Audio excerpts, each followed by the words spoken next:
My name is Roland Staack. I'm an expert scientist at Roche Pirac, heading a department of large molecular bioanalytical sciences within the pharmaceutical science division. And my name is Gregor Jordan. I'm senior scientist in the department of Roland Staack. The understanding of active drug exposure is a crucial part of the drug development process. For example, also to better understand the PK-PD relationship. This is particularly true for our new highly potent new drug candidates which are dosed at low amounts, and consequently the potential influence of soluble targets on the active exposure is a question which we need to address. The discussion about active drug exposure, active drug quantification was and is highly discussed within the community. In the recent months and years, more and more publications and presentations report the use of hybrid MS methods. For us, however, those methods lack a clear characterization, whether they really provide correct data. The question which we wanted to see is to what extent does the method shift the equilibrium which is present in the sample between the drug and its binding partner, and consequently how does it bias the result? That's why we at Roche Pirac, together with our colleagues from Chugai Pharmaceuticals, especially Ichio and Nami, decided to take a closer look at this topic. We selected a model system, a monoclonal antibody with its respective target. We kept the mass spec part very simple. It's a generic human IgG assay with a well-known, often used signature peptide, and only varied the extraction procedure to see how this impacts the result.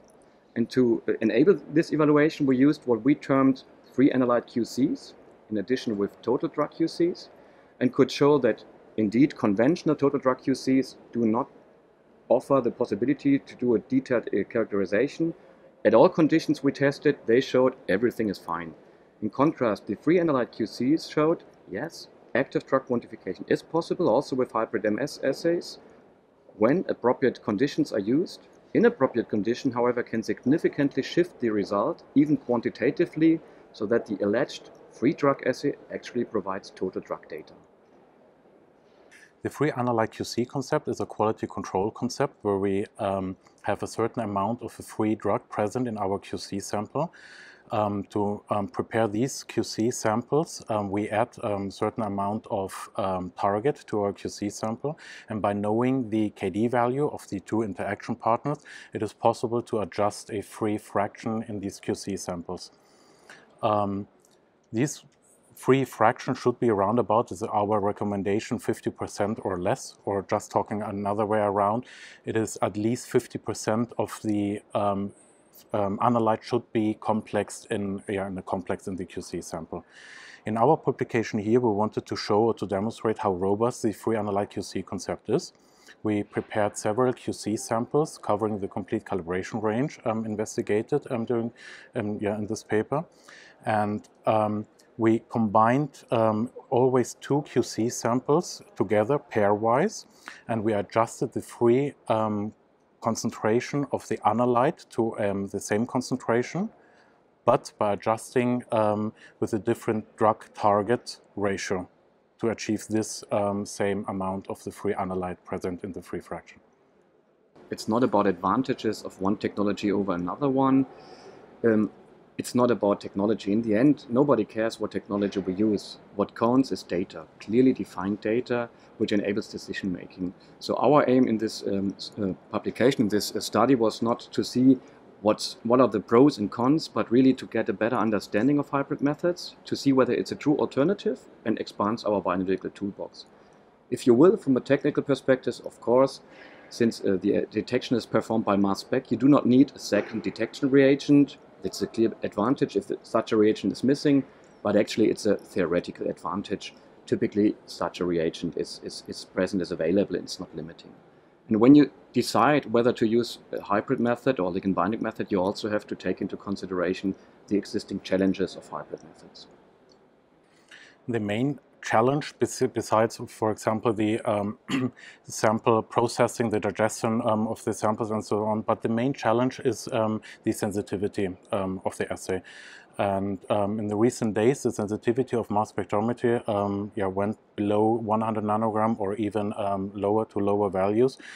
But overall, if we go, for example, to Mabel approaches, where we dose a very low amount of the drug to the patients, we always have, or we always face sensitivity issues, either with the ligand binding assay as well with the mass spectrometer.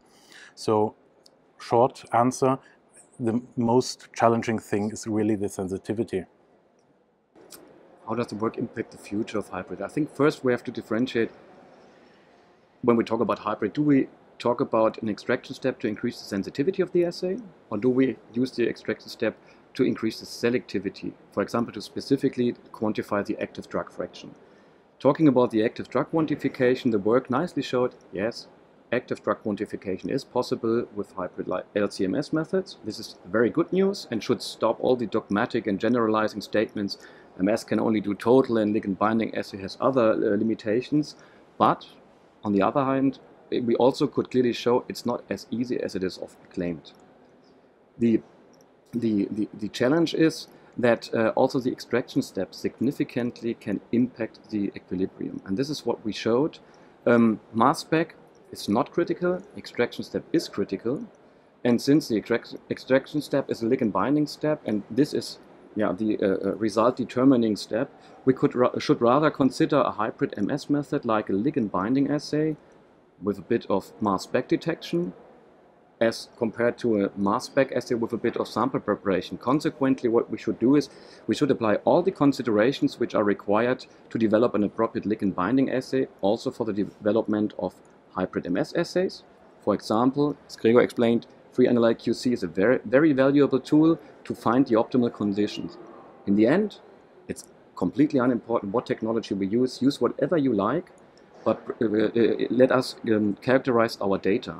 This will also stop the unnecessary discussions that ligand binding assay shows different data than mass spec.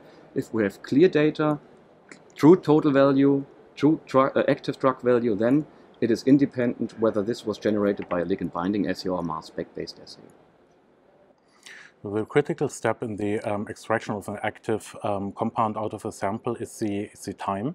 So either the time which is used for the sample dilution itself or the extraction time itself. So yeah, the focus is mainly on the time. To have a rough estimation, so what we use for in our approach, in our paper, we had 10 minutes of extraction time. So we are talking about minutes, time frame of minutes. We can overall say as a rule of thumb that the faster the better it is, but at least, yeah, depending on the rate constants of our binding partners.